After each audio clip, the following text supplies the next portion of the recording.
els zombis i els anells, tots suquem el vent. Hola Nakamas i benvinguts de nou altra setmana al meu canal. Com tots sabeu, avui toca review. Ja sé que vaig una mica tard, però el capítol aquest cop va sortir amb bastant retras. Així que comencem!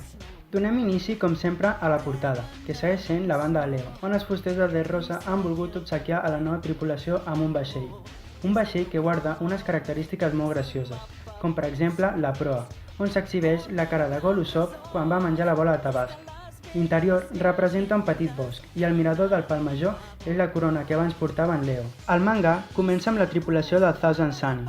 Nami anuncia a tots els navegants que a l'horitzó està venint un vaixell amb un pastís a bord, on Sanji i els altres han pogut acabar l'encàrrec i tornar per salvar-los. Llavors, tant el ren com l'esquelet criden i nombren el nom del seu salvador. Sanji! Prometheus parla amb Mama tot sorprès. Ella olora i diu: quina dolça fragància! Capon, des del seu vaixell, comunica a la seva tripulació que allà estan els del barret de palla, juntament amb Big Mom i la seva gran flota, remarcant que el vaixell dels Mugiwaras està forçament danyat. Capone altre cop ordena als seus camarades que cadascú es posi en posició, quan de sobte, Sanji col·locant-se en lo més alt de la torre es posa a cridar a Nami, dient que ha vingut a salvar-la. Veig, de nou, realitza una reflexió en si mateix, preguntant-se quanta estona els hauran estat perseguint la Yonko i el seu fill, confirmant i felicitant lo bé que ho han fet fins ara al no morir tot i no ser-hi present el seu capità. Nami, al lluny, veu una borrosa silueta i una estranya sensació li corre per al seu interior. Jinbe la tranquil·litza fent saber que no és a causa de Haki, afegint que és el vaixell del Supernova Beach, preguntant-se aquest cop ell per què està allà. Ara passem a veure l'altra cara de la moneda, on Bavarios li pregunta al seu germà Peros si hi ha algú ballant a l'arc de l'embarcació. Però Espero veu que finalment han pogut recrear el pastís de casament, però en un mar de dubtes no sap el que té que fer, sabent que el capità Beach ha sigut partícip en la seva realització, quan ell vol el pitjor per la seva mare. Però en cas de no actuar, la Yonko podria acabar morta i deixant totalment avantatge sobre l'enemic. Fem un petit parèntesis en el que acaba de mencionar Peros, on pot ser que es doni altre cop la destrucció del pastís a causa del fill de Mama, en un moment d'incertesa total per por de que el dolç estigui enverinat. Per altra part, tinc una segona teoria que l'explicaré a continuació, però que també la vaig mencionar en una review passada. Tornem al bot dels Fire Tank, on el capità de la nau, dirigint-se a Kurohashi, li fa saber que seguiran el pla acordat, però un cop Mama s'hagi menjat el tortell, passarà a disposició d'ell, convertint-lo al 100% en titular de Charlotte Linlin. Kurohashi respon que pot fer amb ell el que sigui, que la missió que ells tenien era només calmar-la. Llavors, Charlotte Chiffon s'uneix a la conversa, assegurant que la seva mare pararà un cop s'hagi endrapat el pastís. Per allà també hi ronda Pudding, alertant a Sanji de que s'espavili per marxar, si és que el que no vol és morir. De sobte, la veiem fer un crit i anomenar Ravillant, Super Express. A la següent vinyeta se'ns mostra com la catifa du el nostre cuiner enrotllat en ella, i Pudding exigint-li de que vagi el més ràpid possible, perquè els seus germans no es detectin, rebent un entesos per part de l'Estora.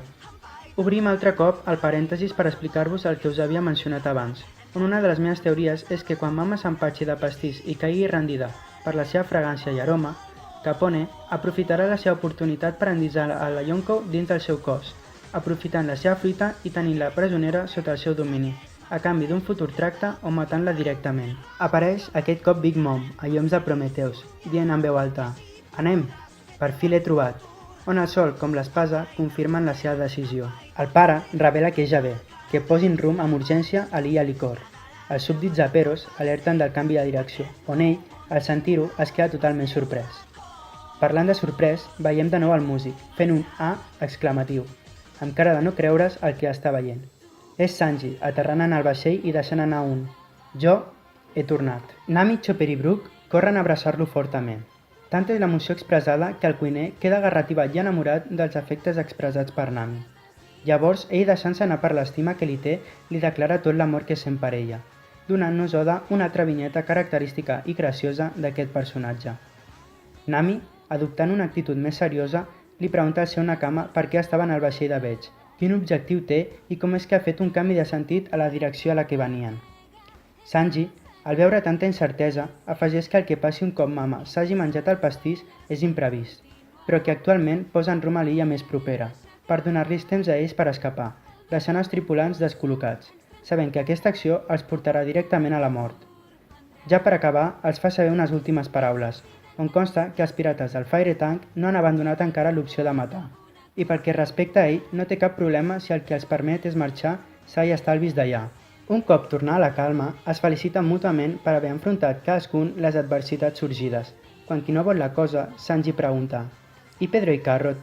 Llavors Brook, sent el més àgil dels presents, respon que ambdues persones estan descansant en un dels seus compartiments a causa de les seves baralles, alleujant el moment i la tensió que s'havia produït.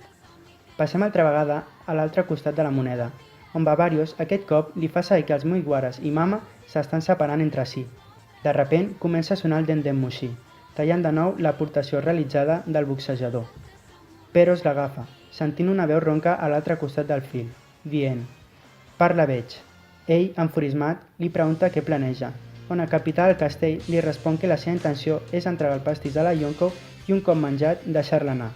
Però les paraules de dit capità no convencen de ninguna manera la ment del fill de Mama, acusant-lo de mentider. Veig, contestant-lo, li comunica que vagin a per als Mugiwaras, tot penjant el cargol ràdio.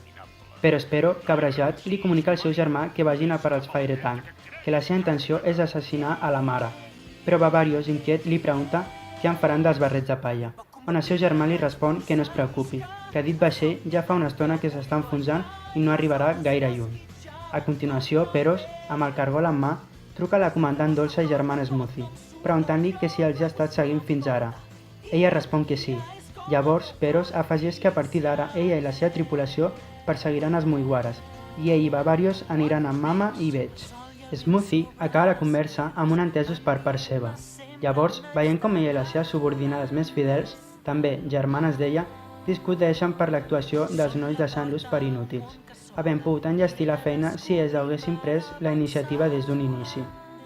Veiem de nou els Mugiwaras tot preocupats al saber que els pirates de Big Mom han pres la davantera als seus moviments, deixant per cancel·lat el punt acordat amb Luffy, conegut com Illa Cacao.